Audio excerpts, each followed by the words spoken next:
So you've been praying and praying and praying that God would work in you and through you, that God would help you accomplish your dreams. Well, I've got some bad news today. Prayer is not enough. So before you stone me, let me be absolutely clear that I believe that there is power in prayer. After all, we talk a lot about being used by God on this channel and really what it means to live a life of purpose. And yes, for this, prayer is absolutely essential.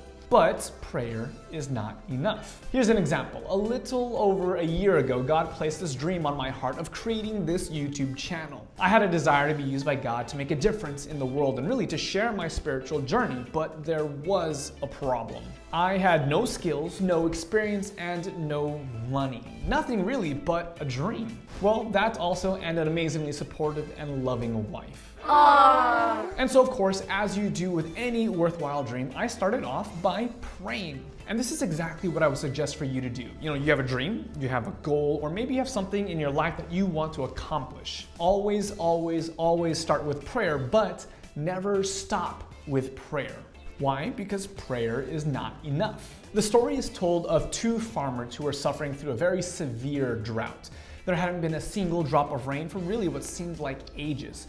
And so in desperation, both of the farmers, they lifted up their eyes to the heavens and they started to pray for rain. They prayed that God would intervene. Right after their prayers ended, one of the two farmers, he grabbed his shovel and his last bag of seeds and basically headed off into the field to start planting into this barren ground. The second farmer, on the other hand, just scoffed because there still was not a single cloud in the sky.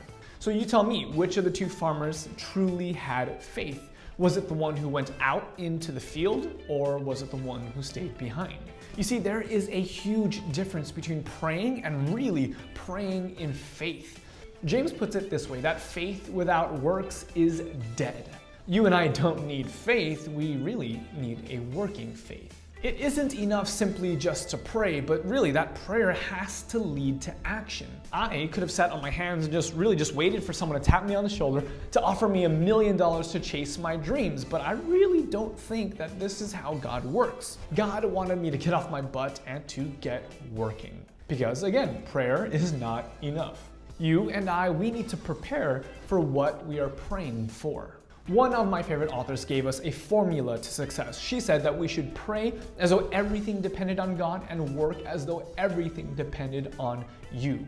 We see this formula to success over and over again in the scriptures, which is actually fairly crazy if you think about it. I mean, if God is omnipotent and he truly does love us, then why doesn't he just solve our problems for us? Why not just snap his fingers and make our lives easy? In story after story, there seems to be both a role for God to play and a role for his people to play. Think about the story of Jericho. Day after day, they're circling around the city in obedience to God's direction. Now, to be clear, there wasn't anything magical about them running around in circles and they're playing their trumpets, because obviously it was God who was the one that brought them victory. But here's the kicker. Imagine if the Israelites had just stayed at the camp praying that the city would fall, doing absolutely nothing to actually help realize that. Well, in that case, absolutely nothing would happen. Because again, prayer is not enough. Think about Naaman the leper. Would he have been healed unless he actually dunked himself 7 times in the river? Or would David have defeated the giant Goliath by sitting on the bench and just wishing that a rock would hit him in the head? Of course not. Whether it's something as miraculous as Moses parting the Red Sea or something like Jesus multiplying the fish and the loaves of bread, if you pay close attention, there is always a part for God's people to play. And if you are wanting to make a difference on the world, if you're wanting to accomplish your dreams, then the truth is that there's also a part for you to play. In virtually every story in the Bible, God responds to working faith. Not this lazy faith that says, oh, God has plans for my life and I'm just gonna kick back and not do anything to pursue the vision that God has placed on my heart. No. God responds to real faith. Faith that works. And so, for me, over the last year, I've been praying that God would use me and that God would speak through me. But that's not the only thing that I've been doing. I've also been working my butt off. In the last 12 months, I've created over 100 videos much like this one, and I've spent hundreds and hundreds of hours reading books and taking classes to grow and to develop my skills in this area. I am doing everything in my power to become the man that I believe God has called me to be. And so this is where I'm curious. What is the dream, or what is the vision that God has placed on your heart? What is the thing that you believe God has called you to? And really the most important question is, what are you actually doing about it? Are you just holding on to faith, waiting for the day that God miraculously works everything out for you and finally hands it all to you on a silver platter?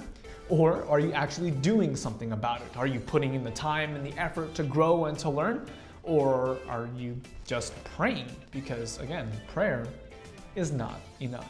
Before you go, let me know your thoughts on today's video in the comment section below. And if you haven't yet, smash that like button and subscribe for more videos like this one. But until next time, I'm That Christian Vlogger, and I want to encourage you to experience faith in the first person. God bless.